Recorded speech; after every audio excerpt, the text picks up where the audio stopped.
What is up, everybody? Welcome to DFS by the Numbers. This is my Draftkings MMA picks video for UFC 317. We have Ilia Topuria going against Charles Oliveira.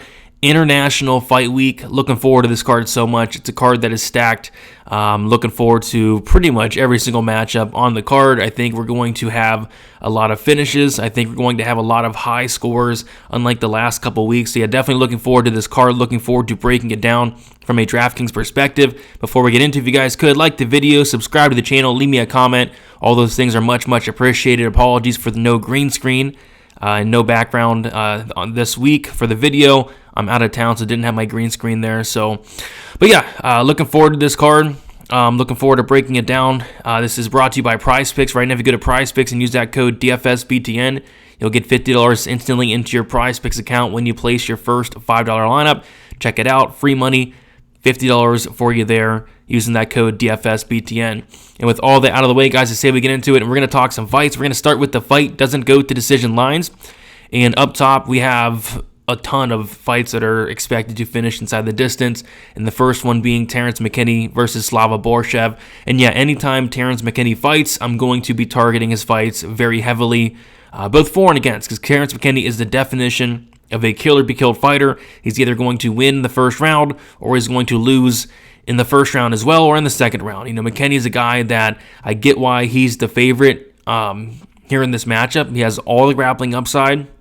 You know, Slava has no takedown defense, but if this fight hits the second round, McKinney's kind of done. So, yeah, I kind of see the winner scoring very well, whether it's a McKinney first round knockout or sub, or Slava, if he's winning it, it could be in the first round as well, but has all the finish upside if the fight would reach the second as well there. So, yeah, great fight to target, and a fight you should probably be, you know, borderline all in on for this card. Next, we got Ilia Topuria going against Charles Oliveira. Minus 800 for the fight, doesn't go to decision. And yes, we have Topuria at 9,300, Charles Oliveira at 6,900. For me personally, I do like Topuria here. 9,300. It's a hefty price tag to pay, but I think if he's winning this fight, he's paying off that price tag with the first or second round knockout. Oliveira is going to come forward. He's going to pressure, and so is Topuria. Both these guys are going to kind of meet in the middle, I'm thinking, and I think the power of Topuria might be too much for Charles here. But yeah, Charles Oliveira, former champion at 6,900, a guy that has a million finishes. You can never go wrong with some Charles Oliveira, especially as a punt play. So yeah, although I'm going to have a fair share of Topuria, I think in terms of punt plays and plays down low, Charles Oliveira is kind of the one guy that sticks out this week. Next, we got a fight that probably shouldn't be sanctioned. Jacoby Smith, Nico Price, 9,900 for Jacoby Smith, 6,300 for Nico Price. I don't think we've ever seen a 9,900 fighter, at least not in like years and years. So yeah, I probably won't be getting to Smith at 9,900. I mean, that's wild. Does he pay off that price tag? I'm not entirely sure. Like, yes, he's going to probably knock out Price, probably in the first round, but I think some other guys, especially with 2 5-round fights in the card, probably have more upside than Jacoby Smith here. So yeah, I'm probably not getting to Smith. 9,900 is ridiculous. And in terms of Nico Price, I don't see myself getting there either. And then we got Lima Talbot, minus 185 for the fight. Doesn't go to decision there. And yeah, I think there's a couple different ways that we can attack this here. With Lima has all the grappling upside. I think Lima can get the fight down to the ground. And then in terms of Talbot, I think that Talbot can potentially, if he keeps the fight standing, have a big advantage on the feet there. So yeah, I think there's paths for both guys. I personally do lean towards the Lima side. Lima at, 8,700. Yeah, I think that's kind of where I lean there. But yeah, if we see Talbot be able to stuff takedowns, keep this on the feet, I think Talbot can go out there and put up a pretty big score. But yeah, I just don't see him improving his takedown defense in such little time. Next, we got core plays here. Yeah, Topuria for me, 9,300. I think he gets a first or second round knockout here. I also think it could be like a club and sub as well. But yeah, Topuria, I think Topuria finds the chin of Oliveira. Oliveira's been getting hurt in a lot of his past fights, and now he's facing a guy in Topuria that hits very, very hard, has good takedown defense, has a black belt in jiu-jitsu. I think Topuria finishes Oliveira in the first 2 rounds there. Brandon Royval, 8,200. Definitely going to be an unpopular play here, but it's a big step up in competition for Joshua Van. Like, this is going to be the toughest test of Joshua Van's career by a mile.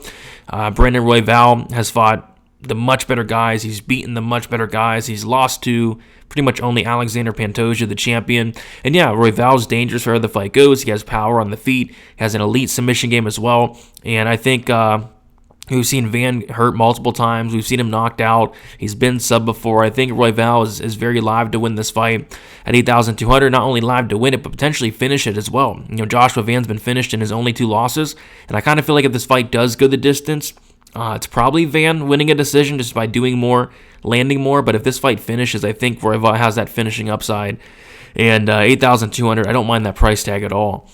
Terrence McKinney, 8,600. Yeah, this is a fight we're going to want a piece of. I personally lean Terrence McKinney. I think he has more ways to win this fight, and I think his win is a first round finish. And a first round finish at 8,600 is going to be beautiful. So I like Terrence McKinney, but there also is a chance that he could get served as well. So just kind of a fight you want to be careful, not go too far in on one guy, because both guys can absolutely get served here in this one. And then Alexander Pantoja, 9,000. I like Pantoja quite a bit. I like Pantoja's grappling upside. He has 25 minutes to work with. Kai Kara-France, yes, he has good takedown defense, but I think once the fight hits the ground, we're going to see a massive levels difference, and I think we see Pantoja go out there and get the sub.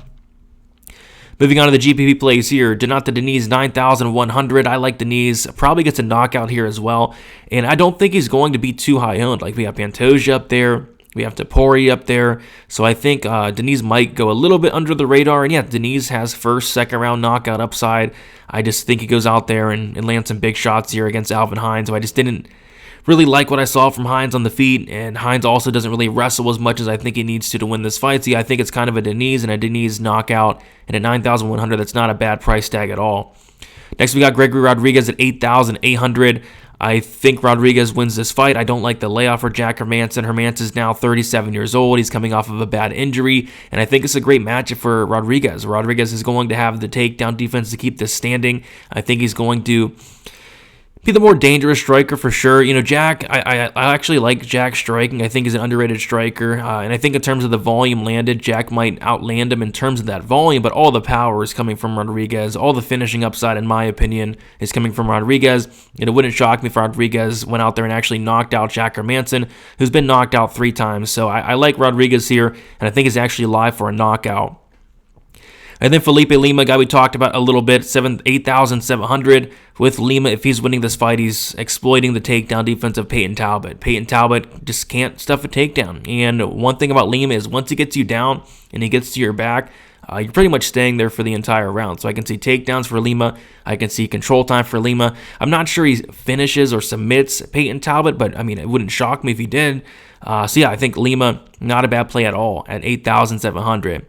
And then Jose Delgado, 8,500. This is probably a must-fight target for me, the Delgado-Emil fight, just because this fight is going to be chaos. It's going to be a Hyder-Emil fight. Both these guys are going to go after it. Hyder-Emil is going to set a crazy pace, and Jose Delgado is going to oblige. So I think the winner of this fight, I'd be kind of surprised if the winner did not make its way onto the optimal lineup. I'm not too confident in a side. It's hard to really for me to pick against either one of these guys. I don't want to pick against Delgado. I don't want to pick against Emil, but I think the winner is going to score just a ton of points this week. Moving on to the live dogs.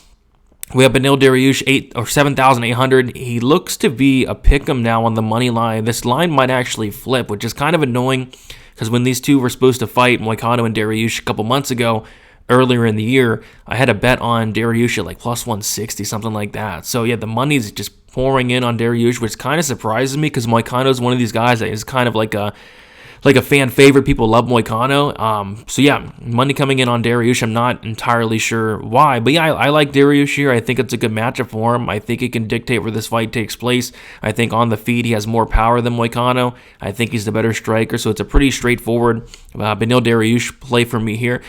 I am worried about Beneil. I'm worried about his last couple losses haven't been the best looks. I'm worried about the massive layoff as well. He had about a year layoff when they were supposed to fight last time. Now it's about a year and 6 months off. So I do have my concerns about Beneil, but I do like him to win this fight as long as the durability is not completely gone. Hyder-Emil, 7,700. I think Emil's probably going to be one of the most popular plays on the card, and Yeah, rightfully so. Haider Emil's the definition of a live dog, the definition of a dog, and the definition of going out there and just fighting for your money. So Haider Emil, if he wins this fight, he could very well be the highest scoring underdog on the card. Delgado's a monster, though. I mean, Delgado's younger, bigger. Delgado has some grappling advantages here, but if Haider Emil can keep this standing here, just push a pace and win this fight, Haider Emil's going to score just a ton of points in a win. Slava Borshev, 7,600, the other side of the McKinney fight, which is very important here. McKinney, like I said, killer be killed. 7 losses for McKinney, all 7 come inside the distance. 5 knockout losses. Slava Borshev, high-level kickboxer, although, not the best durability himself. McKinney probably has even worse durability. A Slava Borshev first or second round knockout really shouldn't shock anybody. So a great fight to target. Slava's definitely a live dog against Terrence McKinney here. And then Vivian Ariushua, 7,300. Yeah, I think Vivian at the very least can just make it close here, make it competitive, a lot closer than the line does indicate. I don't see where Cortez looks minus 260. I don't really see where Cortez looks like a $8,900 fighter on DraftKings. So I think Ariushua is a kind of a lower price live dog here that can make the fight close and competitive. Not sure there's a ton of upside though, to be honest. Pump plays, yeah, kind of not much sticking out in terms of pump plays. We don't really have much. But Charles Oliveira's got to be there, got to be the guy down low, 6,900. If he's winning this fight, he's probably winning it by finish. Topuria still has a lot to prove at the lightweight division. This is going to be a second lightweight fight, and he's going against Charles Oliveira, who has just 1 million finishes. So yeah, Oliveira, it's just kind of weird seeing Oliveira priced at this salary down low. I personally think, like I said, Topuria probably by knockout, but if Oliveira pulled off the upset, it wouldn't completely shock me there. And then the fate is going to be Tracy Cortez. Just don't really see a reason to play Cortez this week. There's so many finish upside fighters this week, so many fighters with just a ton of high ceilings, and Cortez just doesn't really fit that build. I think Cortez probably wins the fight, wins it by decision, but I do think it's going to be, pretty competitive here. So pretty easy fade there for me for Tracy Cortez. And there you guys have it. Thank you so much for watching the DraftKings MMA Picks video for UFC 317. If you guys could do me a favor on your way out, like the video, subscribe to the channel, leave me a comment, and be on the lookout for more content throughout the week. Full card breakdown prediction video has been posted. Gonna be getting some betting content out, and then we got some live streams coming up later in the week as well. Best of luck, guys, for UFC 317, and we'll talk to you soon. See you.